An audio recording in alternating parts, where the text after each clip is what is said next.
Dictation start होगी 5 second बाद। Start. आदरणीय साथियों, भारत में पंचायती राज की मान्यता सदियों से रही है। पंचों में परमेश्वर वास करता है, ऐसी हमारी मान्यता रही है।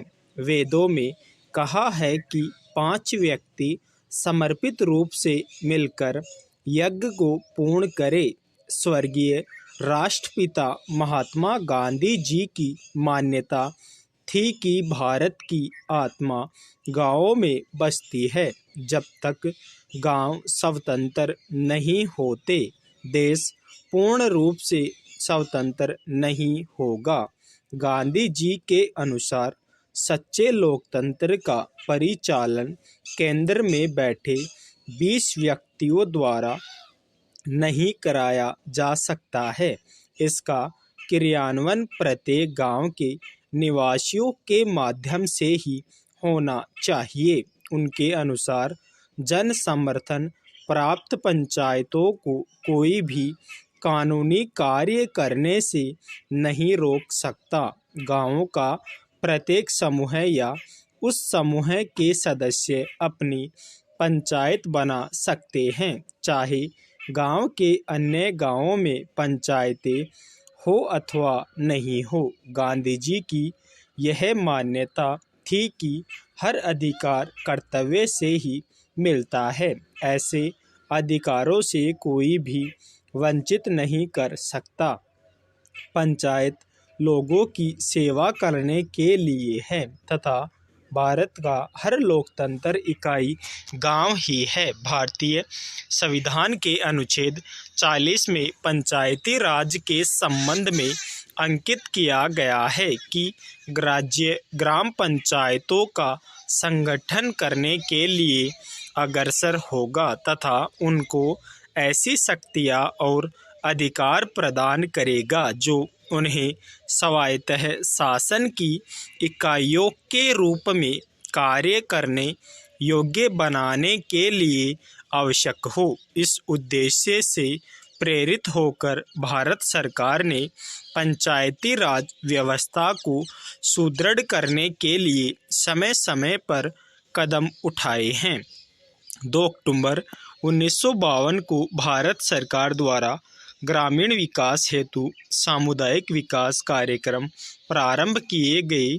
इसके अधीन स्थानीय विकास हेतु सरकार द्वारा विकास खंडों को अनुदान राशि दी गई। भारत सरकार ने देश के ग्रामीणों का सर्वांगीण विकास करने हेतु पंचायती राज संस्थाओं के संबंध में 1957 में बलवंत राय मेहता समिति का गठन किया। इस समिति ने सिफारिश की कि विकास से संबंधित समस्त कार्यों को पंचायती राज संस्थाओं को सुपुर्द कर दिया जाना चाहिए। पैरा समिति की सिफारिश के अनुसार ग्राम स्तर पर ग्राम पंचायतें पूर्णतः निर्वाचित हो। इनमें 2 महिला अनुसूचित जाति व अनुसूचित जनजाति का प्रतिनिधि मनोनीत हो। ब्लॉक स्तर पर पंचायत समिति विकास के समस्त कार्य हाथ में ले।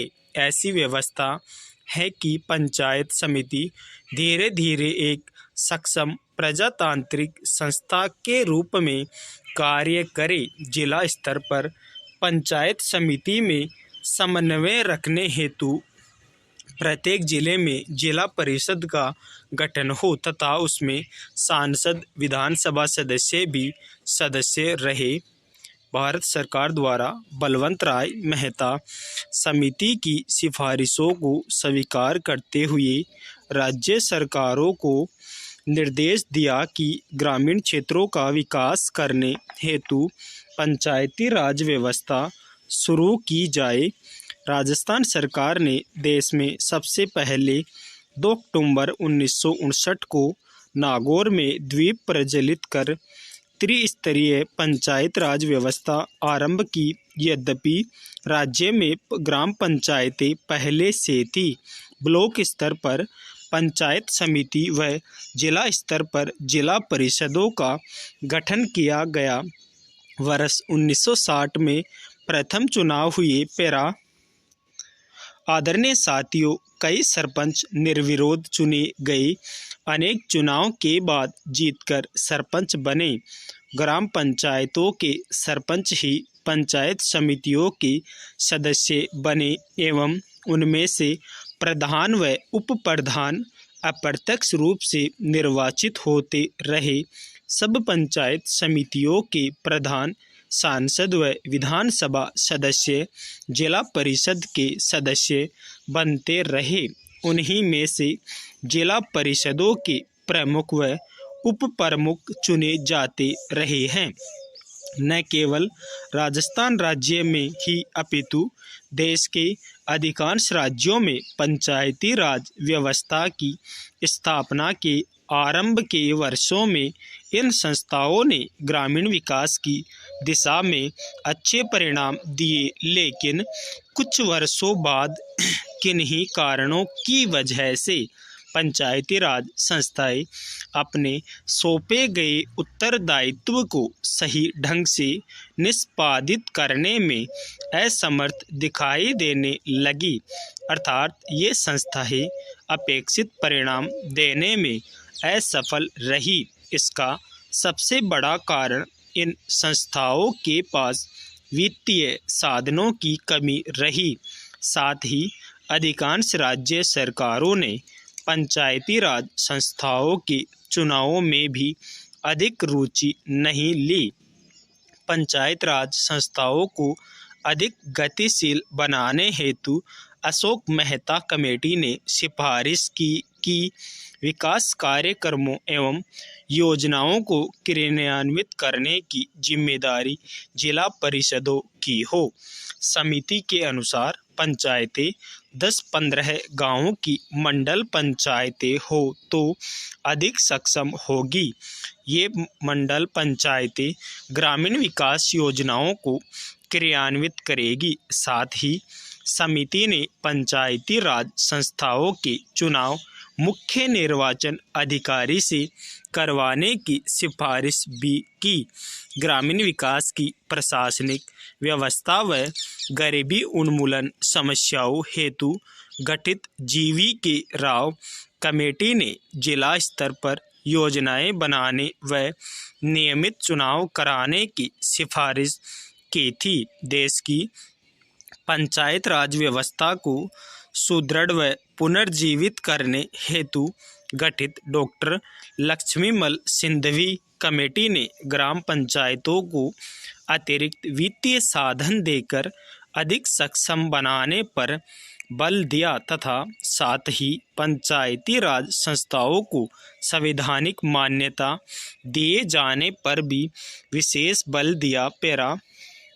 देश में पंचायती राज संस्थाओं की बिगड़ती हुई स्थिति को ध्यान में रखते हुए पूर्व प्रधानमंत्री श्री राजीव गांधी ने पंचायती राज ढांचे को सुदृढ़ बनाने की कल्पना की थी और उन्होंने पंचायतों को अधिक अधिकार सौंपने तथा महिलाओं और कमजोर वर्गों की इन संस्थाओं में अधिक से अधिक भागीदारी देने की परिकल्पना की थी। हमारे वर्तमान प्रधानमंत्री के प्रयासों से अब यह संभव हो पाया है कि इस संबंध में शुरू किए गए प्रयासों तथा राष्ट्रपिता महात्मा गांधी जी के ग्राम स्वराज के स्वप्न को साकार बनाने की दृष्टि से संविधान में 73वें संशोधन की कुछ महत्वपूर्ण बातों का जिक्र करना चाहूँगा। पंचायती राज संस्थाओं को प्रथम बार संवैधानिक दर्जा दिया गया। सभी राज्यों में पंचायत राज की त्रिस्तरीय पद्धति लागू की गई, लेकिन जिन राज्यों की जनसंख्या 20 लाख से कम है वहां बीच के स्तर की इकाई गठित करने की मर्जी राज्य सरकारों पर छोड़ी गई है। ग्राम सभा को संवैधानिक वैधानिक दर्जा दिया गया। हर 5 वर्षों में अनिवार्य रूप से चुनाव होंगे। चुनावों की व्यवस्था एक स्वतंत्र चुनाव आयोग करवाएगा। स्टॉप।